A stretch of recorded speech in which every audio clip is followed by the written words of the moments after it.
कपड़े का ससुराल। एक बार फिर से सुबह सुबह निखिल के घर की घंटी बजी।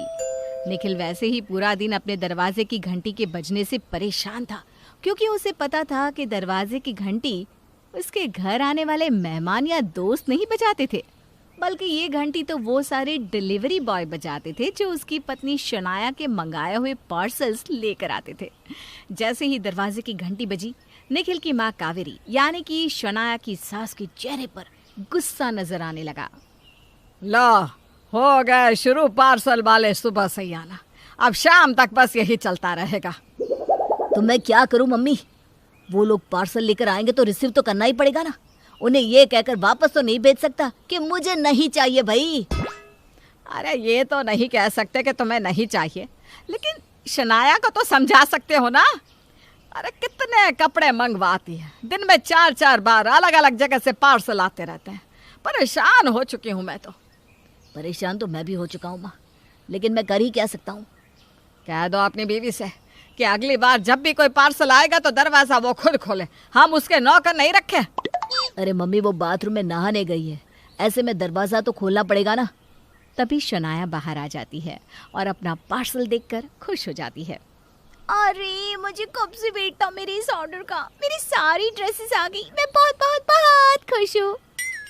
लेकिन शनाया, कल भी तो तुमने कुछ मंगाया था, फिर आज ये सब क्या है? और कल ना मैंने अलग जगह से मंगवाया था और अभी अलग जगह से।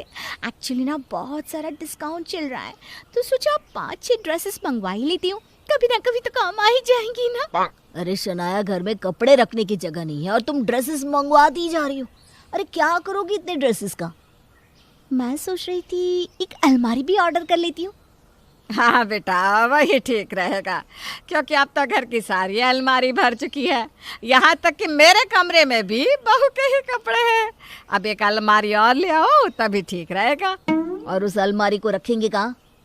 ड्राइंग रूम में रख देंगे। मैं अपने काम में नहीं आने वाले कपड़े उसमें रख दूंगी। नहीं नहीं नहीं, ड्राइंग रूम में कपड़े कौन रखता है? अरे मम्मी जी, तो मैं अपने कपड़े कहाँ रखूंगी? शनाया की जिद के चलते एक और अलमारी घर में लाई जाती है, लेकिन शनाया का कपड़े खरीदने का सिलसिला खत्म नहीं होता। शनाया का पूरा रूम चारों तरफ कपड़ों से भर जाता है। एक दिन निखिल जैसे ही अपने कपड़े निकालने के लिए अलमारी खोलता है, अचानक से बहुत सारे कपड़े बिखर जाते हैं। हे भगवान, ये क्या हालत बना दी है तुमने शनाया। देखो तो जरा, कितने कपड़े हैं और ये तुमने किस तरह रखा है इनको। अरे कम से कम ठीक से तय बनाकर तो रख सकती हो ना। कहाँ तक तय बनाऊं? इतने कपड़े हैं, पूरा दिन और भी तो बहुत सारे काम होते हैं मेरे पास। अरे शनाया, लेकिन घर में सब जगह कपड़े ही कपड़े हैं और कितने गंदे तरीके से रखे हैं। ये देखो, बेड पर भी कपड़े, यहाँ स्टडी टेबल पर कपड़े, सब जगह कपड़े। क्या है ये शनाया? तभी दरवाजे की घंटी बजती है, टिंग टोंग, और शनाया के चेहरे पर स्माइल। लगता है मेरा नया ड्रेस आ गया। सुबह से वेट कर रही थी मैं इसका। क्या? एक और नया ड्रेस? ओफो निखिल, एक नहीं पूरे 4 ड्रेस मंगवाए। एक लेने पर ऑफर अच्छा नहीं मिल रहा था ना, इसलिए। अगले दिन शाम के वक्त शनाया बड़ी उदास सी अपने घर के ड्राइंग रूम में बैठी हुई थी। तभी कावेरी की नज़र उस पर पड़ी। शनाया को इस तरह उदास देखकर कावेरी को कुछ समझ में नहीं आया। अरे क्या हुआ बहू, इतनी उदास क्यों हो? आज कोई पार्सल नहीं आया तुम्हारा इसलिए? नहीं मम्मी जी, वो बात नहीं है। एक्चुअली मेरे आज 5 अलग अलग वेबसाइट से पार्सल आने वाले हैं और मेरे पास कपड़े रखने की जगह ही नहीं। समझ में नहीं आ रहा मैं इन कपड़ों को कहाँ रखूं।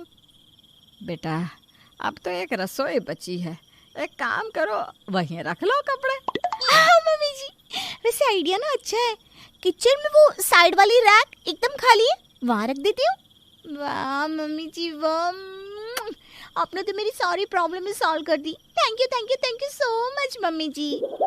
अरे अरे, एक मिनट बहू, देखो तुम रोज इतने कपड़े मंगवाती हो, कल ही 4 ड्रेसेस आए थे, अब आज क्या आ रहा है? मैंने आज ना गर्म कपड़े ऑर्डर किए हैं मम्मी जी।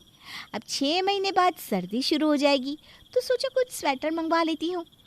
अरे बहू, 6 महीने पहले ये सब लेने की क्या ज़रूरत है? मम्मी जी, सब लेकर रखना चाहिए, पता नहीं कब किस चीज़ की ज़रूरत पड़ जाए। शनाया के पागलपन को देखकर कावेरी और निखिल का दिमाग खराब हो चुका था।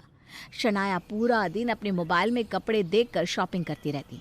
उसका ध्यान घर के काम में बिल्कुल भी नहीं था। कुछ दिनों के बाद कावेरी के घर पे उनके एक रिश्तेदार का शादी का इनविटेशन आया। शनाया और निखिल, तुम दोनों को इस शादी में जाना है। जी मम्मी जी, हम दोनों ज़रूर वहाँ जाएंगे। मैं आज ही टिकट बुक करवा लेता हूँ।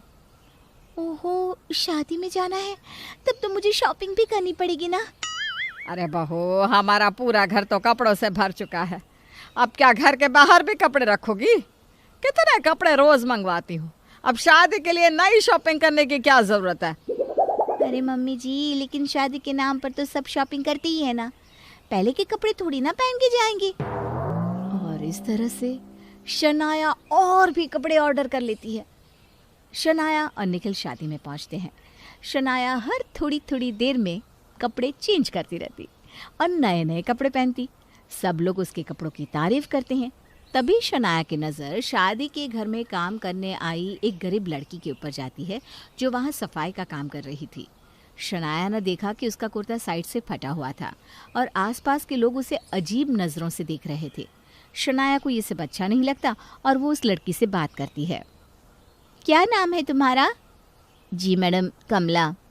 देखो कमला, तुम्हारे कपड़े फटे हुए हैं, तुम्हें ध्यान रखना चाहिए ना। सब लोग तुम्हें अजीब नज़रों से देख रहे हैं। आपकी बात सही है मैडम, लेकिन हम गरीब लोग हैं, हमारे पास पहनने को कपड़े नहीं है। क्या करें, जो है वही पहन लिए। कपड़े नहीं है? अरे फटे कपड़े तो नहीं पहनने चाहिए ना। बाकी किसी चीज़ पर खर्चा मत करो, लेकिन ऐसे कपड़े तो मत पहनो। शनाया, गरीब लोग हैं वो, नहीं होंगे उनके पास कपड़े। सही तो कह रही है वो। कमला, तुम मेरे साथ आओ, मैं तुम्हें नया ड्रेस देती हूँ। शनाया कमला को अपना नया ड्रेस दे देती है, लेकिन उसे देखकर भी कमला के चेहरे पर उदासी थी। अब क्या हुआ, ड्रेस अच्छा नहीं लगा? नहीं नहीं, वो बात नहीं है मैडम, लेकिन वहाँ घर में सब लोग फटे हाल है। किसी के पास ठीक से पहनने को कुछ भी नहीं है। ऐसे में मैं ये नया ड्रेस पहनकर क्या करूँगी? शनाया कमला से उसके घर का पता ले लेती है और उसकी बस्ती में जाती है। वहाँ की हालत देखकर शनाया को बहुत बुरा लगता है। अगले दिन सुबह सुबह वो अपनी सारी अलमारी से कपड़े निकालकर बैग में भरना शुरू कर देती है। अरे क्या हुआ बहू, क्या कर रही हो? अपने कपड़े खाली कर रही हूँ। क्या शनाया, तुमने और कपड़े ऑर्डर किए हैं क्या? नहीं निखिल, ये सारे कपड़े जो पूरे घर में फैले हुए हैं ना, और जिनकी ज़रूरत नहीं है, इन्हें मैं बस्ती के लोगों को देने जा रही हूँ। यहाँ मैं रोज़ 4-5 ड्रेस मंगवाती हूँ और वहाँ उनके पास पहनने को कपड़े नहीं हैं। तभी डोरबेल बजती है। लगता है मेरा पार्सल आ गया। फिर से? फिर से? हाँ, लेकिन इस बार मेरे लिए नहीं, बल्कि उन लोगों के लिए जिन्हें इन कपड़ों की ज़रूरत है।